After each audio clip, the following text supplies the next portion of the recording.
नमस्कार, मैं हूं मृत्युंजय कुमार झा। हफ्ते का आखिरी कारोबारी दिन और कमोडिटी मार्केट में भरपूर खबरें। जी हां, आज हम आपको बताएंगे कि अलग अलग कमोडिटी को लेकर के खबरें कौन कौन सी हैं, खास करके मेटल को लेकर, गोल्ड को लेकर के, कॉटन को लेकर के, और उन खबरों का इंपैक्ट आगे होने क्या वाला है। हमारे साथ मेहमानों का एक बड़ा पैनल है। हमारे साथ है प्रीतम पटनायक एक्सिस सिक्योरिटीज के, नवनीत दमानी है मोतीलाल ओसवाल के, पृथ्वीराज कोठारी हैं, प्रेसिडेंट हैं इब्जा के। आप तीनों का बहुत बहुत स्वागत है। और चर्चा की शुरुआत हम कर रहे हैं आज मेटल के साथ, क्योंकि मेटल की कीमतों में अच्छी तेजी के संकेत दिख रहे हैं।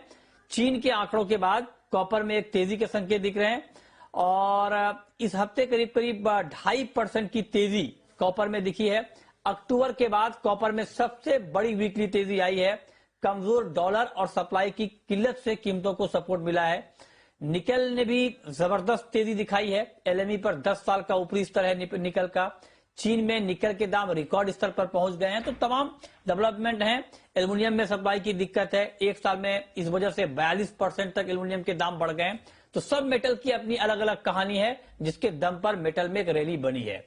अब मेरा पहला सवाल नवनीत दमानी जी आपसे यही होगा कि ओवरऑल कॉपर, निकल, एल्युमिनियम, जिंक, लेड मेटल के सारे काउंटर पर क्या व्यू है आपका? क्या अभी मेटल का मार्केट और तेजी का रुख करेगा? Good morning Mrityunjay. मेटल में जो हलचल हमने लास्ट 15 दिन में देखी है, ये पिछले एक क्वार्टर से चलती आ रही है और कहीं ना कहीं थोड़ी सी थकावट का माहौल पिछला साल एंड होते होते आ गया था, बट इस साल में फिर से एक रौनक लौटती हुई देखी है। मुझे लगता है कि चीन के जो आंकड़े आए हैं और उन लोग ने जो आरआरआर कट का अनाउंसमेंट किया, वो एक बहुत ही पॉजिटिव संकेत गया है बाजार को। साथ ही साथ हमने देखा है लास्ट 2-3 दिनों में डॉलर इंडेक्स में भी अच्छी खासी नरमी का माहौल देखने मिला है। 2.25% के आसपास का फॉल डॉलर इंडेक्स में देखने मिला है, जो कि मेटल प्राइसेस के लिए थोड़ा सा बूस्ट रहता है। और इंडोनेशिया जो वर्ल्ड में एक बहुत बड़ा लीडिंग प्रोड्यूसर है, जो निकल और भी सप्लाई करता था और साथ ही साथ कोल भी सप्लाई करता था चाइना को, वहां पर काफी सारे मसले चल रहे हैं, जिसकी वजह से चाइना को जो प्रोक्योरमेंट और का होता था फॉर निकल, फॉर कोल, उसमें थोड़ी बहुत खामी आ सकती है, जिसकी वजह से एल्यूमिनियम, जिंक और निकल, ये 3 मेटल में अच्छी बढ़त देखने को मिल रही है। मेरा मानना ये है कि आने वाले दिनों में इंडोनेशिया की तरफ से जो प्रॉब्लम आई है वो सुधरने का कोई आसरा नहीं है और अगले एक क्वार्टर तक भी इसमें तेजी का रुख रह सकता है। ओवरऑल अंडरलाइन टोन सारे मेटल कॉम्प्लेक्स में बुलिश नजर आ रही है और पर्टिकुलरली अगर हम किसी मेटल पे फोकस करना चाहे तो निकल सबसे बेस्ट बेट लग रहा है, फॉलोड बाय एल्यूमिनियम और जिंक। कॉपर में अच्छी चाल देखने मिली है, $10,000 के आसपास कॉपर के भाव आ चुके हैं, बट मुझे लगता है कि कॉपर में फिलहाल कोई अंडरलाइन ट्रिगर इतना स्ट्रांग नहीं है जो कि भाव को लाइफ टाइम हाई तक ले जा सकता है। तो फिलहाल फोकस जिंक पे और निकल पे रखना चाहिए, जहां पे आपको यहां से भी बढ़त देखने मिल सकती है। अच्छा, अब प्रीतम पटनायक जी आप जरा बताएं, क्योंकि निकल में बहुत बड़ी रैली आई है। चीन में दाम रिकॉर्ड ऊंचाई पर पहुंच गए हैं। स्पेशली अगर मैं आपसे निकल पर पूछूं तो क्या निकल में अभी और तेजी की गुंजाइश है, या जो फंडामेंटल थे निकल के तेजी के उसके आधार पर तेजी आ चुकी है, अब यहां से मार्केट का बहुत ज्यादा ऊपर जाना संभव नहीं होगा? क्या टेक आपका? देखिए मिर्जा जी, आप मेरे को पूछेंगे तो जो तेजी हम लोगों ने मेटल मार्केट्स में देखा था, ये फंडामेंटल फैक्टर्स के हिसाब से है, जो factor of supply and demand का है।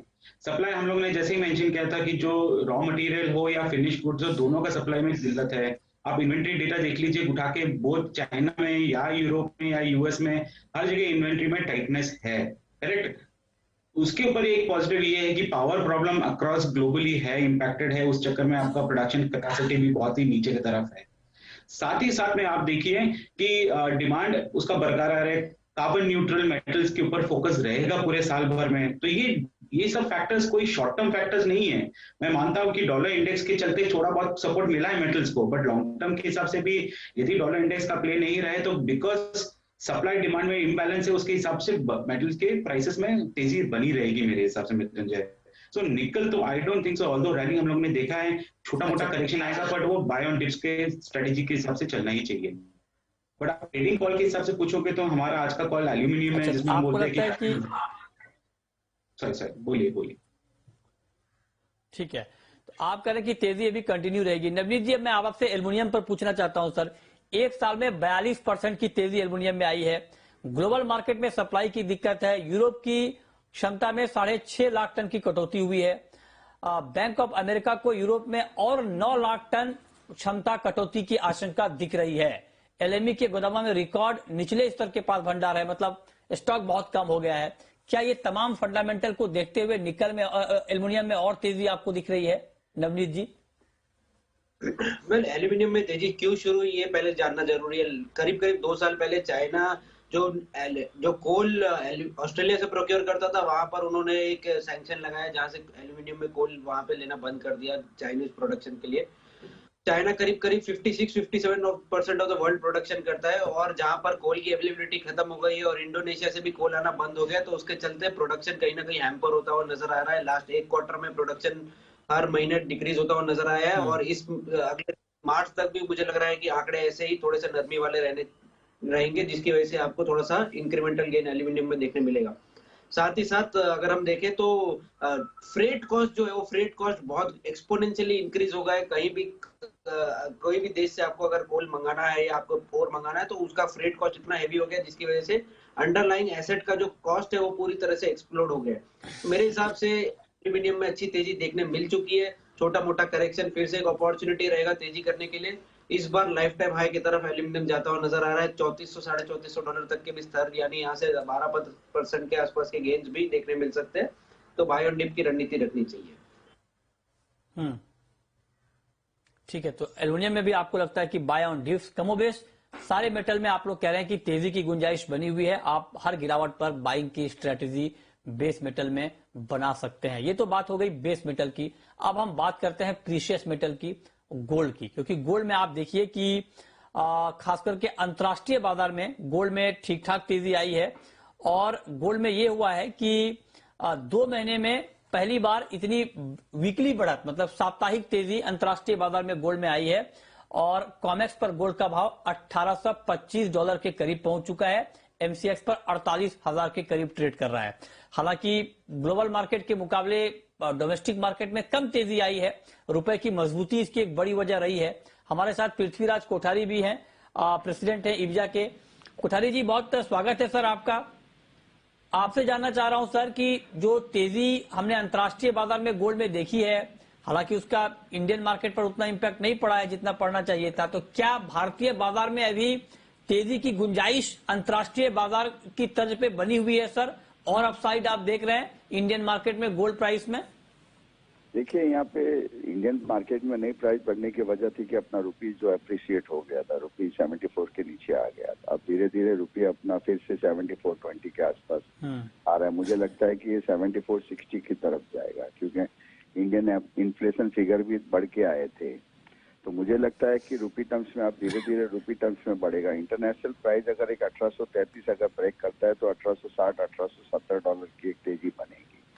तो मुझे लगता है कि एमसीएक्स प्राइस 49,000 के आसपास अभी जाने की कगार पे, उसके आगे जाएगा, 49,000 को भी क्रॉस करेगा धीरे धीरे, क्योंकि रुपी थोड़ा डेप्रिशिएट होगा। और इंटरनेशनल प्राइस भी अगर 33 ब्रेक होता है तो 33 एक क्रूशियल सपोर्ट है, उसके ऊपर अगर वो ब्रेक हो जाता है तो मुझे लगता है $1860 $1870 की तेजी बनती है। और रुपी 74.60 अगर आप गिनते हो, फर्क इतना ही है कि डिमांड, फिजिकल डिमांड थोड़ा इंडिया में अभी कम हो गया है। इस वेरिएंट के हिसाब से अभी मैरिजेस भी बहुत रिस्ट्रिक्टेड पीपल में होने लग गई है, तो फिजिकल डिमांड थोड़ा सा उसको सपोर्ट नहीं कर रहा। फिजिकल इंडिया में अब डिमांड थोड़ा रुक गया, और अहेड ऑफ बजट भी है आगे, तो इस हिसाब से थोड़ा इंडिया में फिजिकल डिमांड कम है।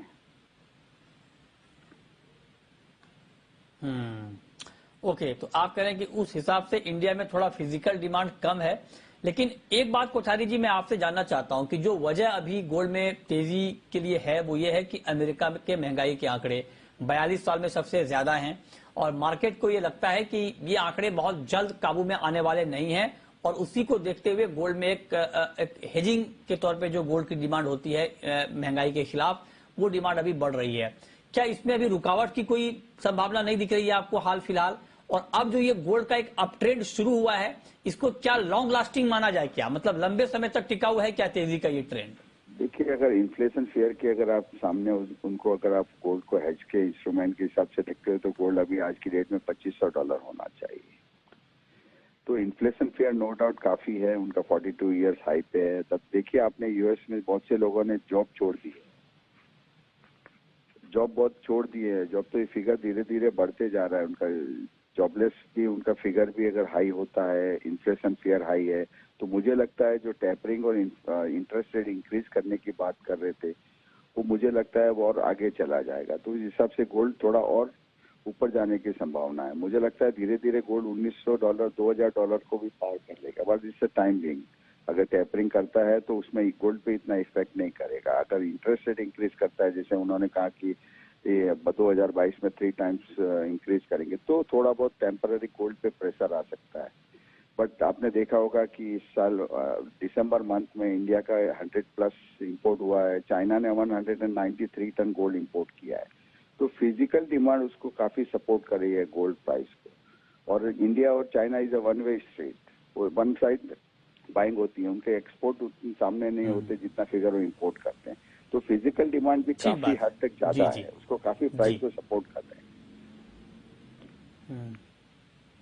ओके, तो आप कह रहे हैं कि फंडामेंटली गोल्ड का मार्केट स्ट्रांग है और $1900 तक भी अंतर्राष्ट्रीय बाजार में गोल्ड का भाव जा सकता है। मतलब यहां से $75 की तेजी अंतर्राष्ट्रीय बाजार में आपको गोल्ड में और दिख रही है। लेकिन अगर $75, बहुत शुक्रिया कोठारी जी आपका हमारे साथ जुड़ने के लिए, गोल्ड पर अपना व्यू देने के लिए। संक्षेप में आप जरा बताएं नवनीत जी कि अगर $75 की तेजी अंतर्राष्ट्रीय बाजार में आती है तो इंडियन मार्केट में कितनी तेजी? डॉलर की तेजी डोमेस्टिक मार्केट में अगर हम कैलकुलेट करें तो करीब करीब 1100 से 1200 रुपए के आसपास की तेजी हमको डोमेस्टिक मार्केट में देखने मिल सकती है। मुझे लगता है कि रुपी एक बहुत बड़ा फैक्टर रहा है जिसने गोल्ड की तेजी को पूरी तरह से लास्ट 1 महीने में इंडियन मार्केट में फिजल आउट कर दिया है और 76 लेवल से हमने 74 लेवल तक रुपी को आते हुए देखा है। पर जैसे कोठारी जी ने भी कहा और जैसे जानकारों का मानना है कि 74 के आसपास एक बेस बनेगा रुपी में और थोड़ा सा यहाँ से डेप्रिसिएशन का माहौल फिर से देखने मिल सकता है। उसके चलते मुझे लगता है कि 1830 के ऊपर जो ब्रेकआउट आएगा और रुपी का रिवर्सल दोनों साथ ही साथ गोल्ड में एक अच्छी तेजी दिखाएंगे और जहां से प्राइसेस 49 200 तक भी आने वाले कुछ दिनों में जा सकते हैं। तो बाय ऑन डिप्स की स्ट्रेटेजी गोल्ड में रखनी चाहिए। ओके, आज क्या करें गोल्ड में प्रीतम पटनायक जी 30 सेकंड में? स्टॉप लॉस 47,850 पे लगा के टारगेट 48,200 250 का लेवल का लगा के चल सकते हैं हम लोग। ठीक है, चलिए छोटा सा ब्रेक, तुरंत लौटते हैं।